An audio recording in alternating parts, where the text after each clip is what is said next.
Hey everyone, welcome to another installment of Harry Potter Theory.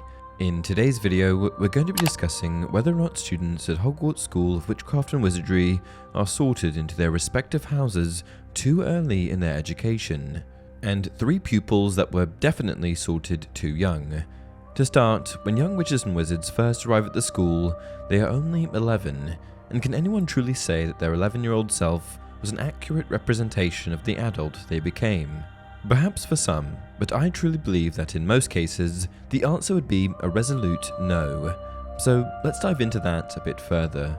For many people, Muggles and magical folks alike, our younger years serve as a time to explore, experiment, and discover what interests us most in life. Add to that the fact that many people in their youth, particularly excitable young children, do many selfish, irresponsible things. They'll beg to take part in a particular activity, only to have zero interest in that same subject just mere months later. Throughout this time in our lives, many of us will also have made plenty of mistakes, all in the name of growing up. So, can it really be fair for a magical sorting hat to look into the minds of young witches and wizards who have only lived for just over 1 decade and decide which of their characteristics are most prominent?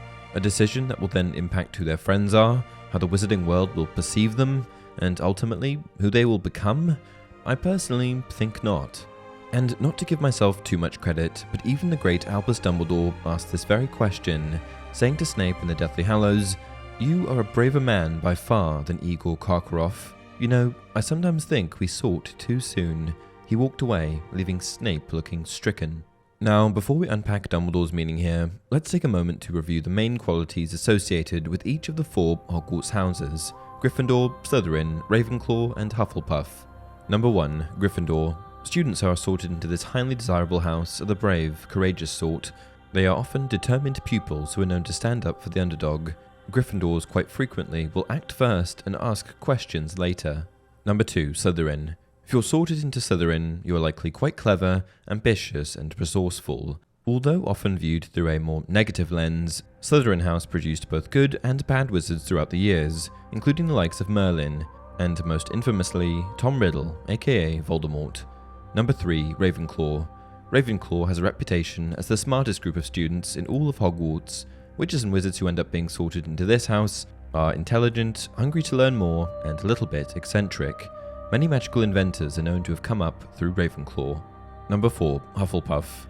Humble, hardworking, and loyal, these are the characteristics that best describe many Hufflepuff students. Regrettably, and quite unfittingly, this house has been the butt of many a joke at Hogwarts. Can't you just hear Draco Malfoy sneering about going home rather than being sorted into Hufflepuff? But that's likely due to the fact that Hufflepuffs just don't feel the need to brag. Okay, so now that we've gone over the 4 houses and their associated main traits, let's jump back to that Dumbledore quote. Why would Dumbledore have suggested that Hogwarts may sort their students too early? It's likely pretty obvious, right? Although Snape was many of the things a typical Slytherin graduate represents, clever, resourceful, and ambitious. I mean, honestly, did a wizard ever want the Defense Against the Dark Arts teaching position more than Severus Snape? One of his more prominent characteristics was actually courage, one of, if not the most defining trait of a Gryffindor student. So it stands to reason that, as Snape grew up and had more and more need to be brave, as I can't imagine being a double-crossing Death Eater was too easy on the nerves, although yes, that came a little bit later, perhaps the Sorting Hat would have recognized his emerging courage if the hat had been put on his head when he was a little bit older. Perhaps, as a young teen, rather than a boy of 11, his bravery would have stood out and overshadowed his other, more Slytherin-like qualities. Hearing Dumbledore say this was, of course, devastating for a jaded Snape. If only he had been sorted into Gryffindor with the love of his life, Lily Evans, would they have ended up together? Would she still be alive? But I digress. Alright, so if this was the only instance of a wizard showing qualities from a rival house as one of their main traits, I don't think I'd be quite as convinced that Hogwarts sorts their students too early. But I do, in fact, have a couple of other examples. Let's take a look. Most obvious, I would have to say, is Hermione. Yes, I believe that the Hermione Granger, one of Harry's absolute best mates in Gryffindor, was sorted into the wrong house. Think about it.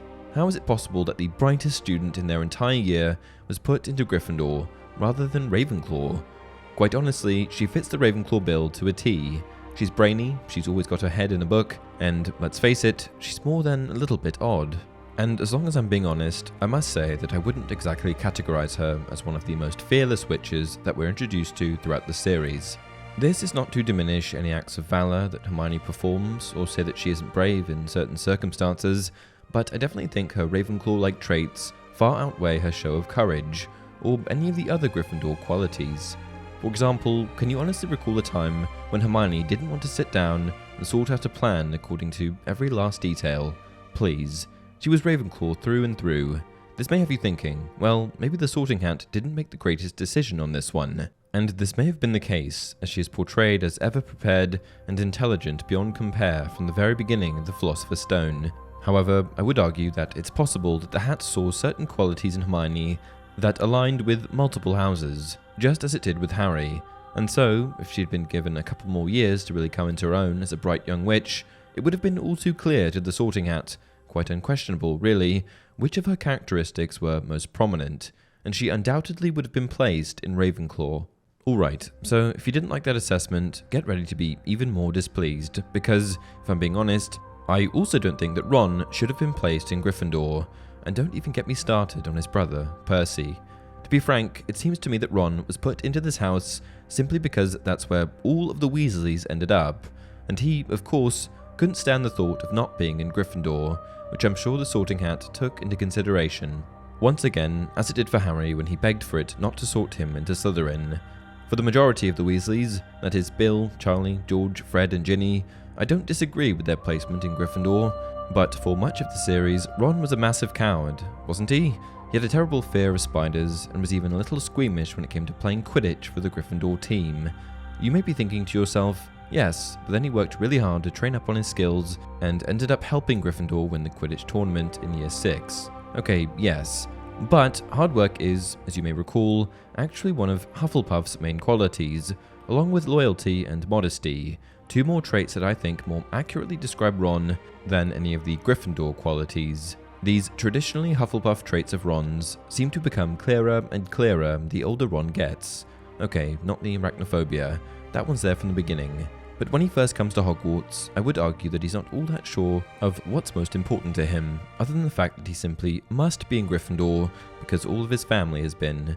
But if he had been sorted later on, I think there's a good chance he would have ended up in Hufflepuff. Which brings us to the end of this video. What do you guys think? Are students at Hogwarts sorted too early? Do you have any other examples of witches or wizards who may have ended up in different houses if the Sorting Hat had placed them later on? Let me know your thoughts in the comments below, and don't forget to like the video and subscribe to the channel. Until next time, remember, you could be great, you know. It's all here in your head.